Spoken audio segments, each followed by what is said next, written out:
মার্কিন president Donald Trump এক বৈঠকে বক্তব্য দিতে গিয়ে ইরানের পরিবর্তে ভুলবশত ইসলামিক রিপাবলিক অব জাপান বলে উল্লেখ করেছেন। বুধবার তুরস্কের রাজধানী আঙ্কারায় ইউক্রেনের প্রেসিডেন্ট ভলোদিমির জেলেনস্কির সঙ্গে বৈঠকের সময় ট্রাম্প বলেন, ইসলামিক রিপাবলিক অব জাপান আমাদের একটি বিমানবাহী রণতরীর দিকে 111টি ক্ষেপণাস্ত্র নিক্ষেপ করেছিল। তিনি আরও দাবি করেন, 1 ঘন্টার মধ্যে যুক্তরাষ্ট্রের বিমানবাহী রণতরী আব্রাহাম লিঙ্কনকে লক্ষ্য করে ওই ক্ষেপণাস্ত্রগুলো ছোড়া হয়েছিল এবং সেগুলো সফলভাবে প্রতিহত করা হয়।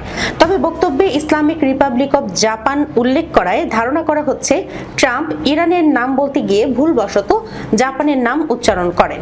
এ নিয়ে কিয়োদো নিউজ, দ্য জাপান টাইমস সহ কয়েকটি সংবাদ মাধ্যম খবর প্রকাশ করে। সবকটি প্রতিবেদনেই জাপান শব্দটি মুখ ফসকে ট্রাম্প উচ্চারণ করেছেন বলেই উল্লেখ করা হয়।